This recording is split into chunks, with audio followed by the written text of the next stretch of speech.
আচ্ছা, কখনো কি আপনার সাথে এমন হয়েছে আপনি কোনো একজন বিবাহিত নারীর ব্যক্তিত্বে মুগ্ধ, আপনি তাকে সম্মান করেন, তার সাথে কথা বলতে চান, হয়তো মনের অজান্তেই তাকে পছন্দ করে ফেলেছেন, কিন্তু আপনি যখনই তাকে গুরুত্ব দিতে যান, তার খোঁজ নেন, সে আপনাকে পাত্তাই দেয় না, উল্টো আপনাকে এড়িয়ে চলে বা এমন আচরণ করে যেন আপনি তার কাছে বিরক্তকর কেউ। তখন আপনার মনের ভেতর একটা বড় ক্ষত তৈরি হয়, তাই না? আপনি ভাবতে থাকেন, সমস্যাটা কি আমার চেহারায়, নাকি আমার টাকা কম বলে সে আপনাকে এড়িয়ে যাচ্ছে? বিশ্বাস করুন, আসল সত্যটা এর ধারের কাছেও নেই। একজন বিবাহিত নারী বা একজন ম্যাচিওর মানুষ যখন কাউকে ইগনোর করে, তার পেছনে কাজ করে এক গভীর মনস্তাত্ত্বিক কারণ। আজকের ভিডিওতে আমি কোনো রূপকথা বলবো না, বরং বলবো এমন 3টি সাইকোলজিক্যাল সিক্রেট যা জানলে যে নারী আজ আপনাকে দেখেও না দেখার ভান করছে, সে কাল নিজেই আপনার ব্যক্তিত্বের প্রেমে পড়তে বাধ্য হবে। আজকের আলোচনা আপনার পুরো চিন্তা জগৎ বদলে দেবে, তাই 1 সেকেন্ডও মিস করবেন না। তবে মূল আলোচনা যাওয়ার আগে আপনাদের কাছে আমার একটা ছোট্ট রিকোয়েস্ট, আপনারা অনেকেই ভিডিও দেখেন কিন্তু লাইক বা সাবস্ক্রাইব করতে ভুলে যান। আজকের আলোচনাটা যদি আপনার জীবনের কোনো একটা ভুল শুধরে দেয়, আপনাকে একটু সাহায্য করে, তবে প্লিজ ভিডিওতে এখনই একটা লাইক দিন। আর আপনি যদি নিজেকে একজন স্মার্ট এবং বুদ্ধিমান মানুষ হিসাবে গড়ে তুলতে চান, তাহলে আমাদের চ্যানেলটি সাবস্ক্রাইব করে বেল আইকনটি বাজিয়ে দিন, কারণ আমরা এখানে জীবন বদলানো কথাগুলোই সবচেয়ে সহজভাবে বলি। দেখুন বন্ধুরা, আজকের টপিকটা একটু সেনসিটিভ, আবার খুব জরুরিও। আমরা কথা বলবো সম্পর্ক, সম্মান আর মানুষের মন নিয়ে। বিশেষ করে অনেক সময় দেখা যায় আমরা কাউকে পছন্দ করি, হয়তো সে বিবাহিত বা কোনো সম্পর্কের মধ্যে আছে, অথবা সমাজ তাকে একটা নির্দিষ্ট সীমার মধ্যে রেখেছে। আমরা তার সাথে কথা বলতে চাই, তার সাথে যেতে চাই, কিন্তু বিনিময়ে পাই অবহেলা। অনেক পুরুষই অভিযোগ করেন যে নারীরা আসলে ভালো মানুষকে দাম দেয় না, অথবা বিবাহিত মেয়েরা পাত্তা দেয় না। আসলে পাত্তা দেওয়া বলতে আপনি কি বোঝেন? সে আপনার সব কথায় হ্যাঁ হ্যাঁ রিয়েক্ট দেবে, নাকি দিনরাত আপনার সাথে চ্যাটিং করবে? সমস্যাটা আসলে ওনার ব্যবহারে নয়, সমস্যাটা আমাদের প্রত্যাশায়। ইউটিউবে আপনি হয়তো মেয়েরা কেন পরকীয়া জড়ায় বা এই ধরনের ভাইরাল টাইটেল দেখে অনেক কিছু ভেবে ফেলেন, কিন্তু বাস্তবতা হলো সুস্থ মস্তিষ্কের একজন মানুষ সবসময় চায় নিরাপত্তা আর সম্মান, কোনো সস্তা এন্টারটেনমেন্ট নয়। একজন বিবাহিত নারী বা একজন ম্যাচিওর মানুষ, তিনি সামাজিকভাবে এবং মানসিকভাবে একটা বাউন্ডারি বা দেয়ালের ভেতরে থাকেন। সেই দেয়াল টপকে আপনি যখন তাকে বিরক্ত করবেন, তিনি স্বাভাবিকভাবেই সরে যাবেন। আজকের ভিডিওটা দেখার পরে আপনি এমন এক মানুষে পরিণত হবেন যাকে দেখে মানুষ বিরক্তই হবে না, বরং আপনার ব্যক্তিত্বের প্রেমে পড়ে যাবে। জীবনের একটা খুব কড়া সত্য কথা বলি, মানুষ তাকেই সবচেয়ে সস্তা মনে করে যে নিজেকে অন্যের কাছে বিলিয়ে দেয়। আপনি যখন কারোর পেছনে ঘুরঘুর করেন, তখন আপনি আসলে তাকে এটাই বোঝাচ্ছেন যে আমার নিজেরও কোনো কাজ নেই, তুমি আমার সব। আর বিশ্বাস করুন, এই জিনিসটা কারো কাছেই আকর্ষণীয় নয়। আজ আমি আপনাদের একটা মাত্র গোল্ডেন রুল বা সোনালি নিয়মের কথা বলবো। নিয়মটা শুনতে খুব সহজ মনে হতে পারে, কিন্তু এটা মেনে চলা সবচেয়ে কঠিন। নিয়মটা হলো, কাউকে ইমপ্রেস করার চেষ্টা বন্ধ করুন এবং নিজেকে এমনভাবে তৈরি করুন যেন মানুষ আপনাকে ট্রাস্ট করতে পারে বা বিশ্বাস করতে পারে। বিশেষ করে বিবাহিত নারীদের সাইকোলজিটা বা মনুষ্যত্বটা একটু আলাদা হয়।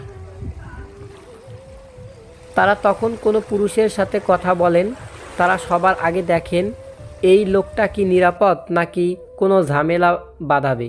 আপনি যদি অতিরিক্ত কৌতূহলী হয়ে থাকে, প্রশ্ন করেন আজ কি রান্না হলো, হাজব্যান্ড এর সাথে ঝগড়া হয়েছে কি না, মন খারাপ কেন?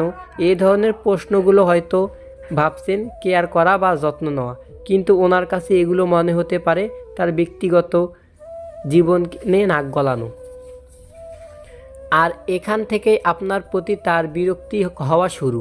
আপনি ইউটিউবে হয়তো দেখেছেন বিবাহিত নারীর মন পাওয়ার উপায়। অনেক ভিডিও আছে যেখানে নানা জাদুর কথা বলা হয়, কিন্তু আমি আপনাকে গ্যারান্টি দিয়ে বলছি ওইসব কোনো কাজে আসবে না। যদি আপনার আচরণে ব্যক্তিত্ব না থাকে, একজন নারী কখনো এমন পুরুষের প্রতি আগ্রহী হন যে অতিরিক্ত আবেগ দেখায় বা যার আত্মসম্মান বোধ কম। আপনার মনে হতে পারে আমি তো ভালোই ব্যবহার করছি, তাহলে কেন সে কথা বলছে না? এখানে ভুলটা হয় ভালো ব্যবহার আর চিপ ব্যবহার বা সস্তা ব্যবহারের মধ্যে একটা তফাৎ আছে। আপনি যখন প্রয়োজনের চেয়ে বেশি কথা বলেন, গায়ে পড়ে সাহায্য করতে যান, তখন সেটা আর ভালো ব্যবহার থাকে না, সেটা হয়ে যায় ডিপ্রেশন বা হাহাকার। আর হাহাকার করা মানুষ কি কেউকে পছন্দ করে? মনে হয় তো না। একটা উদাহরণ দেই, ধরুন আপনি একটা দোকানে গিয়েছেন কিছু কিনতে। দোকানদার যদি জোর করে আপনার হাতে জিনিস গুছিয়ে দিতে চায়, আপনি কি সেখান থেকে নেবেন? কিংবা না আপনি উল্টো বিরক্ত হয়ে দোকান থেকে বেরিয়ে চলে যাবেন? সম্পর্কের ক্ষেত্রেও তাই। আপনি যখন জোর করে কারো জীবনে ঢুকতে চাইবেন, সে দৌড়ে পালাবে। কিন্তু আপনি যদি শান্ত থাকেন, নিজের জায়গায় স্থির থাকেন, তাহলে মানুষ কৌতূহলী হয়ে আপনার কাছে আসবে। তাহলে করণীয় কি? খুব সহজে নিজের অবস্থান পরিষ্কার রাখুন। আপনি আপনার ভদ্রলোক, আপনার নিজেদের একটা জীবন আছে, কাজ আছে, লক্ষ্য আছে। আপনি কারো চ্যাটলিস্টে পড়ে থাকার মানুষ নন। যখন আপনি এই অ্যাটিটিউড বা মনোভাব নিজের মধ্যে আনবেন, তখন আপনার বডি ল্যাঙ্গুয়েজ বা শরীরের ভাষায় বদলে যাবে, আর মানুষ তখন আপনাকে অন্য চোখে দেখবে। আরেকটা বিষয় খুব গভীরভাবে খেয়াল করবেন, মানুষ কিন্তু বোকা নয়। বিশেষ করে মেয়েরা, তাদের একটা ষষ্ঠ ইন্দ্রিয় বা সিক্সথ সেন্স থাকে। আপনি যখন কোনো মতলব নিয়ে বা কোনো গোপন উদ্দেশ্য নিয়ে তাদের সাথে ভালো ব্যবহার করেন, সেটা চোখের পলকে তারা ধরে ফেলে।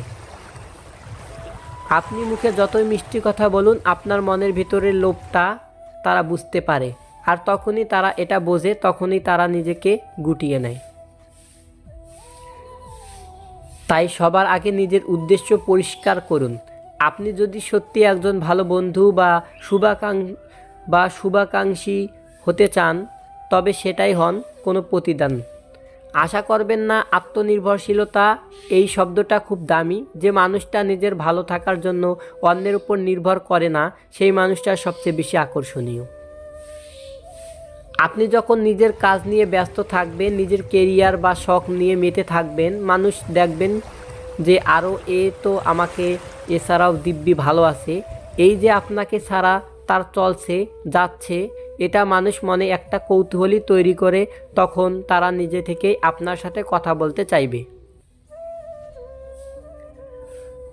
এখন আসুন একটু গভীরভাবে কথা বলার স্টাইল নিয়ে কিছু বলি। অনেক সময় আমরা ভাবি বেশি কথা বললে হয়তো সম্পর্ক গভীর হবে। একদম ভুল ধারণা। কম কথা বলা মানুষগুলো সবসময় বেশি রহস্যময় এবং আকর্ষণীয় হয়। ধরুন কেউ আপনাকে জিজ্ঞেস করলো, আপনি কি ফ্রি আছেন? আপনি সাথে সাথে বললেন, হ্যাঁ একদম ফ্রি, বলো কি করতে হবে। এটা না করে আপনি যদি একটু সময় নিয়ে বলেন, এখন একটু ব্যস্ত আছি, তবে কিছুক্ষণ পর ফ্রি হব, তাহলে আপনার সময়ের দামটা সে বুঝতে পারবে। নিজেকে সবসময় সহজলভ্য করবেন না। যে জিনিস বাজারে বেশি পাওয়া যায় তার দাম কমে যায়। নিজেকে আনকমন রাখুন। শ্রবণ শক্তি বা শোনার ক্ষমতা, এটা একটা জাদুর মতো কাজ করে। আজকাল সবাই শুধু নিজের কথা বলতে চায়, কেউ শুনতে চায় না। আপনি যদি এমন একজন মানুষ হন যিনি বিচার বিবেচনা না করে শুধু মন দিয়ে অন্যের কথা শুনতে পারেন, তাহলে আপনি যে কোনো মানুষের প্রিয় পাত্র হয়ে উঠবেন। তবে মনে রাখবেন, শোনা মানে এই নয় যে সব কথাই সাই বা যেখানে আপনার দ্বিমত আছে সেখানে ভদ্রভাবে দ্বিমত পোষণ করবেন। কারণ যে মানুষটা সব জায়গায় জি হুজুর জি হুজুর করে তাকে কেউ ব্যক্তিত্বমান মনে করে না, তাকে মনে করে হয় সে মেরুদণ্ডহীন, আর মেরুদণ্ডহীন মানুষকে কেউ সম্মান করে না। সামাজিক যোগাযোগের মাধ্যম বা মেসেঞ্জারে আমাদের আচরণ কেমন হওয়া উচিত এটা খুব গুরুত্বপূর্ণ। ধরুন আপনি কাউকে মেসেজ দিলেন, সে রিপ্লাই দিল না, আপনি আবার দিলেন, এই কাজটা কখনোই করবেন না। একবার মেসেজ দিয়ে রিপ্লাই আসেনি চুপ করে যান, নিজের কাজে মন দিন।